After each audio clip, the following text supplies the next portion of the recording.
Hey guys, my name is Brandon. You may have seen me in past videos. I'm on staff here with YWAM Lausanne. I'm part of our communications team, and I also staff DTS and a number of other things. But today I really wanted to share with you guys something that I learned during my quiet time. It's something that made me think about things a little differently than usual, and I hope it'll do the same for you.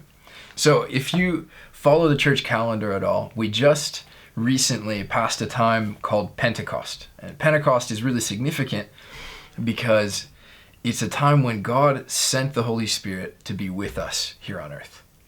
And that's really cool. And maybe sometimes we talk about it, maybe sometimes we hear teachings about it. But I just want to take a second today because I saw it in a new light recently. I was reading in the Old Testament. I'm reading the first 5 books of the Bible called the Pentateuch recently, doing a little more study in that. And I came across a passage in Leviticus 16. This is talking about the Day of Atonement. So God, in this specific passage, is telling Aaron how he's allowed to come into God's presence and how it's actually very, very limited. See, today we're kind of used to this idea that God is with us. God is here on earth. He's around. So maybe in our own lives, we've even asked the Holy Spirit to come and live in us. But I'm wondering, do we really understand how significant of a request that is?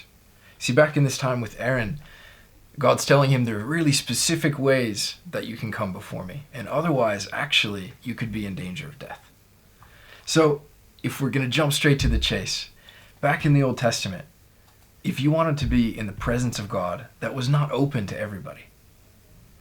Maybe if you were born during a specific time period in the history of the world, maybe if you were born as an Israelite of a specific people group, maybe if you were born as a Levite, who is a specific tribe that takes care of the priesthood and the priestly matters inside these people of Israel.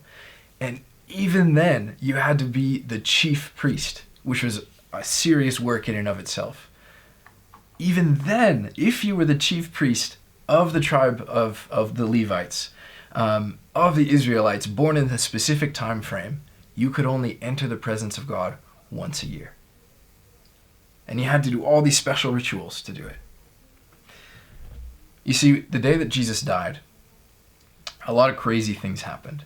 It says that the skies went black, that there was the ground began to tremble, and that the veil inside the temple that separated the Holy of Holies from the rest of the temple was torn from top to bottom.